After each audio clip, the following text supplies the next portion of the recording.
Buddhist monk sexually assaulted girls at Melbourne temple. මේ සිද්ධිය වෙලා තියෙන්නේ දැනට අවුරුදු 20කට ඉතර කලින් තමයි වෙලා තියෙන්නේ. මෙල්බර්න් වල කීස්බොරෝ කියන ප්‍රදේශයේ තියෙන ශ්‍රී ලාංකික පන්සලක ලොකු හාමුදුරුවෝ තමයි මේ ළමයින්ව ලිංගික අපයෝජනයට යොදාගෙන ඒ වැරැද්දට දඬුවම් හම්බුණා. දැන් ගිය සතියේ තමයි මේක වුණේ. ගිය සතියේ උසාවියේ නඩුවහලා අන්තිමට මේ හාමුදුරුවෝ වැරදි කියලා තීන්දුවක් දීලා තියෙනවා. ඉතින් මොහුට සිරගත වෙන්න වෙනවා. මේ පන්සලේ ලොකු හාමුදුරුවෝ කියලා තමයි කියන්නේ. අවුරුදු 20කට කලින්ලු වෙලා තියෙන්නේ. ඒ කියන්නේ හාමුදුරුවෝ මේ රටට ඇවිල්ලා ඊටාම සුළු කාලෙකින් මං හිතන්නේ. ඒ කියන්නේ මේ හාමුදුරුවෝ ලංකාවේ ඉඳලා එන්නකොට මෙහාට එන්න කලිනුත් ශ්‍රී ලංකාවේදීත් මං හිතන්නේ ওই தත්තේ තියෙන්න ඇති, ওই පුරුද්ද තියෙන්න ඇති. ඒ පුරුද්ද තමයි දැන් මේ රටට ඇවිල්ලත් කරගෙන ගියේ.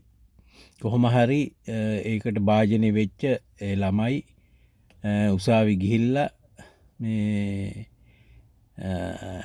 උසාවි ගිහිල්ලා ඒ ගැන දැන් තීන්දුවක් දීලා තියෙනවා. වැරදිකරුවාට පත් වෙලා තියෙනවා.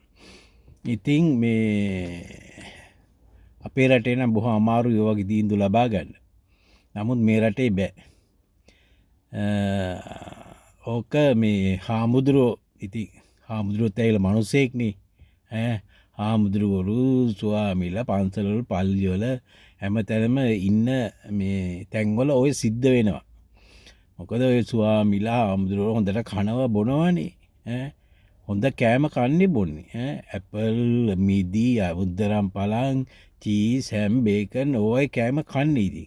ඉතින් ඔහොම කාපුවාම මේ ඔය වගේ දේවල් වෙනවා.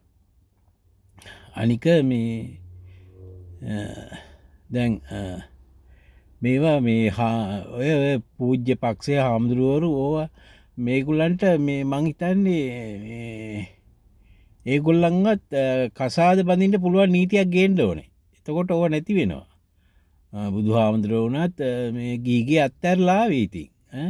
ඒ වගේ මේ තියෙන. ඉතින් මේගොල්ලොත් එක්කෝ ඒ සමහර ආගම්වල තියෙන කසාද බැදලත් පූජකයෙක් වෙන්න පුළුවන්. ඉතින් ඒ නීති ගේන්න ඕනේ. ඒවා කරන්න ඕනේ. එතකොට ওই සිද්ධි මම හිතන්නේ ඇති වෙන්නේ නැහැ. මේ සිද්ධි හැබැයි ඉතින් පන්සල් වල විතරක් නෙවෙයි, පල්ලි වල විතරක් නෙවෙයි, දේවස්ථාන වල විතරක් නෙවෙයි. ඔය සිද්ධ වෙනවා හැම ආයතනයකම වගේ. පාසල් වල, හමුදාවේ හැම තැනකම වගේ මේ සිද්ධි ඇති වෙනවා. ඉතින් මේ දැන් පේනවනේ ආගමට ඉහළින් තමයි නීතිය තියෙන්නේ. ඔය ආගම් වලට වැඳගෙන දෙයියෝ තමයි සේරම කිව්වට හරියන්නේ නැහැ. දෙයියන්ට බෑ සේරම කරන්න. දෙයියෝ බලාගන්නේ නැහැ. මේ රටක නීතිය, ඒ නීතියට පහලින් තමයි හැමදේම තියෙන්නේ. ඒවට අවනත වෙන්න ඕනේ.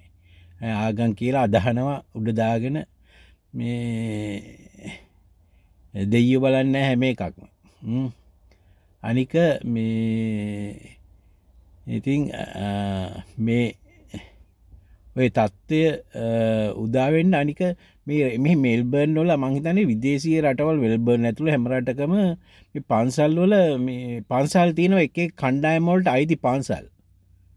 එක එක කණ්ඩායම් වලට අයිති ඒ පන්සල. ඒ පන්සලට අනිත් පන්සල් වලට යන්නේ. ඒගොල්ලෝ තමයි මේ ඒ පන්සල බාර වෙන්නේ මෙයාගේ තමයි. සමහර පන්සල් තියෙනවා මේ අපි පන්සලට බුද්ධාගමේ නමක්නේ දාන්නේ. එක්ක අභිනවාරාමේ, එක්ක ජේතවනාරාමේ, මොන හරි එහෙම නමක්නේ දාන්නේ. නමුත් මේ සමහර පන්සල් තියෙනවා මේ එක එක පුජ්‍යලිංගේ නම් වලින්, එක එක ආයතන වල නම් වලින්. එහෙමත් මේ ඒවා රෙජිස්ටර් කරලා නෙවෙයි, එහෙම දාගෙන තියෙනවා. ඒ කියන්නේ මේ පුජ්‍යලියෝ තමයි, ඒ පුජ්‍යලයා තමයි පන්සලේ අයිතිකාරයා වගේ ඉන්නේ. හාමුදුරුවන්ව ගෙනල්ලා පදිංචි කරෝලා මේ කණ්ඩ බොණ්ඩ දීලා තියාගන්න. ඉතින් ඒවැ ප්‍රතිඵල තමයි දැන් ඔය. ඒවැ ප්‍රතිඵල සාමාන්‍යයෙන් පූජකයෙක් එතනින් ගියාම මේ හාමුදුරු කෙනෙක් රටකට එනකොට, විදේශීය රටකට යනකොට ධර්ම ප්‍රචාරයට යන්නේ. ධර්ම ප්‍රචාරයට යනවනම් ගිහිල්ලා ඒ රටවල පදිංචි වෙලා හරියන්නේ. මම මීට කලිනුත් කියලා දිනා ගල් වෙලා හරියන්නේ නැහැ. වසර 2යි. වසර 2කින් පස්සේ ආපහු යන්න ඕනේ. අපෝ යන්න ඕනේ. ඒ තත්ත්වේ නෑ. අපේ ඉන්න මේ උපාසකයෝ මෙහෙ ඉන්න මිනිස්සු මේ හාමුදුරුවන් අල්ලගෙන එක්ක ඈදෑයෙක් වෙන්න පුළුවන් හාමුදුරුවෝ එහෙම නැත්නම් හිතවතෙක් වෙන්න පුළුවන් සමහර විට කොහොම හරි අල්ලගෙන එයාව මෙහෙ තියාගෙන මේ එයාට පන්සලක් හදලා දීලා එයාව මෙහෙ මේ ගල් කරනවා. එයාට ඊට පස්සේ මෙහෙ PR එක කරන් දීලා අනික ඉතින් මේ වගේ රටවල් වල මේ තියෙනවනේ ඔය මේ ගණිකා වෘත්තිය ඇවිල්ලා නීතිගතයි. ඉතින් හාමුදුරුවන් ස්වාමීන්වහන්සේලා ඒවට යන්න පුළුවන් ඕන්න. නිදහස තියෙනවා. ඒවට ගිහිල්ලා පොලිසියෙන් අල්ලන්නේ ඒවට නඩු දාන්නේ. ඒ වගේ තැනකට යන්න. ඒ වගේ තැනකට ගිහිල්ලා මේ ඒ අවශ්‍ය දේ ඉටු කරගන්න. මම නම් කියන්නේ ඒකයි. ඉතින් ඒක සාධාරණයි. දැන් මේ හාමුදුරුවන්ගේ පැත්තට ඉන්න කොට්ටාසයක් ඉන්නවනේ. ඊට විරුද්ධව කොට්ටාසයක් ඉන්නවා. හාමුදුරුවන්ගේ පැත්තට කොට්ටාසයක් ඉන්නවා. මේ ඒකින්ද මේ මෙහෙ තියෙන ඒ ගණිකා මඩමකට ගිහිල්ලා තමන්ට අවශ්‍යතාවය කරගෙන එන්න පුළුවන්. කිසිම අවුලක් නැහැ. නඩු දාන්න හිරේ යන්නේ. ඒකයි. එහෙම කළ හැකි. ඉතින් මේක වෙන්නේ මේ ඒ ආගමික ශාස්ත්‍රවලටත් කරන අපහාසයක් මේ වැඩි. ආගම් කියන එක නම් ඉච්චර මං පිළිගන්නේ ඔය ඒ වුණාට ආගමික නායකින් දේශනා කරලා තියෙන ඒගොල්ලන්ගේ මේ ඒ දේවල් හොඳයි ජීවිතයට ගන්න පුළුවන් දේවල් ඒව අනුගමනය කරන්න ඕනේ. නැතුව ඒවට වැඳගෙන පල්ලි ගානේ පන්සල් ගානේ ගිහිල්ලා වැදගෙන කරන ඒවා මේ බොරු වැඩ. ඕවා බොරු වැඩ බොරුව කරන්නේ තනිකර. මිනිස්සු බොරුව කරන්නේ තනිකර. හාමුදුරුවෝ බොරුව කරන්නේ ස්වාමීලාත් බොරුව කරන්නේ බිස්නස් ඒවා තනිකර බිස්නස්. ඒකින්ද මේ දැන් ඉතින් ඒ දඬුවම් ලබන්න ඕනේ.